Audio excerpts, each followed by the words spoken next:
क्या आपने कभी किसी ऐसी देवी का नाम सुना है जो न देवी है न राक्षसी, जो दुर्गा की विजय से जन्मी पर स्वयं किसी भी देवता के नियंत्रण में नहीं, जिसका स्मरण भी साधकों को रक्त अग्नि साधना में करना पड़ता है और जिसके एक ही वरदान ने पृथ्वी की सांसें रोक दी थी?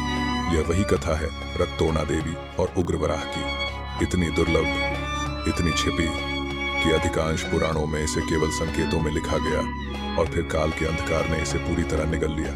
आज इस क्षण आप सुनने जा रहे हैं एक निषिद्ध उपाख्यान, जहां एक असुर ने अपने ही रक्त से यज्ञ की ज्वाला उठाई, जहां देवी शक्ति ने उसे अमरता दी और जहां विष्णु को अपने सबसे गुप्त प्रलयकारी रूप उग्रवराह में उतरना पड़ा।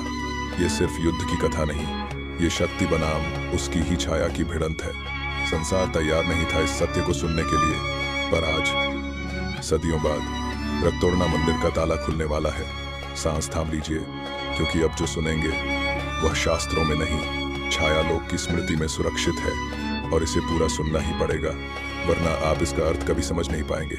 अति प्राचीन युग में जब पृथ्वी पर असुरों का अत्यधिक प्रभाव बढ़ चुका था, लोकों में विक्षोभ, दैहिक क्रूरता और रक्तपात इतना बढ़ा कि भूदेवी स्वयं कराह उठी। यह वह समय था जब हिरण्याक्ष के वध के पश्चात भी उसकी जाति के कुछ गुप्त अमर साधक असुर गहन तांत्रिक साधना में लगे हुए थे। इन असुरों का प्रधान था रक्तासुर, जो अपने ही रक्त से अग्नि का आह्वान करता था और आग की लपटें उसकी भुजाओं में शस्त्र बनकर प्रकट होती थीं। उसने 300 वर्षों की रक्त यज्ञ साधना के बाद मां शक्ति का एक उग्र, अत्यंत दुर्लभ रूप रक्तोर्णा देवी का आवाहन किया। यह देवी न तो पूर्णतः उग्र थी, न ही पूर्णतः शांत। उनकी देह रक्तवर्ण थी, दृष्टि सूर्य जैसी प्रज्वलित, और वे देवी दुर्गा के रक्त बीज वध के बाद अवतरित क्षणिक शक्ति रूप की ही निषिद्ध छाया मानी जाती हैं। रक्तासुर ने उनसे वर मांगा, मुझे मृत्यु से परे कर दो, ताकि वराह समेत कोई भी देवता मूर्ति मेरा अंत न कर सके।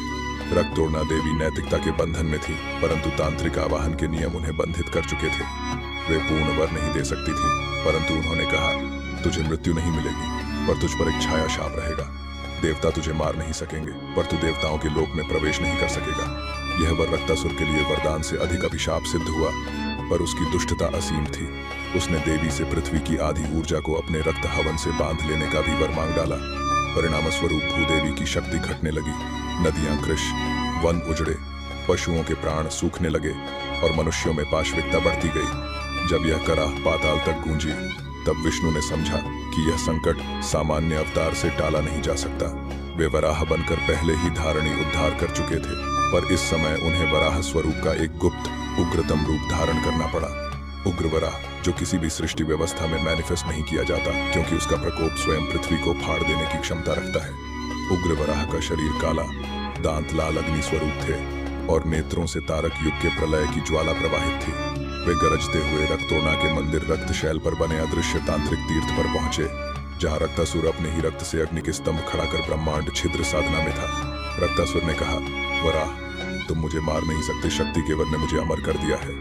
उग्रवराह मुस्कुराए, एक ऐसी मुस्कान जिसमें संहार का रहस्य छिपा था।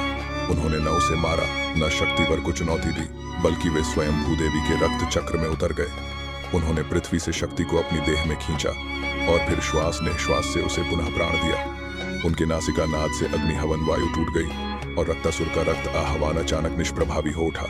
रक्तासुर, जिसे मृत्यु नहीं मिल सकती थी, छाया लोक में धकेल दिया गया, जहां समय नहीं, मृत्यु नहीं, पर अस्तित्व भी नहीं। उसे न स्वर्ग में जगह थी, न पाताल में, न मृत्यु लोक में। वह अदृश्य जीवित शून्य बन गया। रक्तोर्णा देवी, जो असुर आह्वान के बंधन में बंधी थी, उग्रवराह के संहारिक तत्व के आगे झुक गईं और बोली, तुम्हारे संकल्प ने मुझे मुक्त किया, अब मैं पुनः महाशक्ति में विलीन होती हूँ। वे अग्नि रेखा में विभाजित होकर आकाश में विलीन हो गईं और वह मंदिर रक्तोर्णा पीठ, जिसमें यह समस्त लीला घटी, पृथ्वी से लुप्त हो गया। केवल समय शून्य में शेष। कहते हैं, जहां वह मंदिर था, वहां आज केवल लाल धूल मिलती है और प्राचीन तांत्रिक पंथ के कुछ साधक मानते हैं कि रक्तासुर आज भी छाया लोक में प्रतीक्षा कर रहा है, पर लौट कर नहीं आ सकता, क्योंकि उसका द्वार उग्रवराह के नाद से सदा के लिए मुहर बंद हो चुका है। इस कथा को वेदों में नहीं, पुराणों के छिपे तांत्रिक अध्यायों में केवल संकेत रूप में लिखा गया है और इसका नाम है रक्तोर्णा तंत्र व उग्रवराह उपाख्यान। इतना विलक्षण, इतना दुर्लभ कि देवी के इस रूप का स्मरण आज भी गुप्त साधक सावधानी से करते हैं। यही विराम, पर कथा नहीं, कर्म चलता है, धारा बहती है। आप देख रहे थे कर्मा धारा, जहां हर दंत कथा जागती है और हर भूला रहस्य पुनः श्वास लेता है। अगली कड़ी में फिर मिलेंगे, जब भाग्य किसी नई शक्ति का द्वार खोले। कर्मधारा, क्योंकि किंवदंतियां कभी सोती नहीं।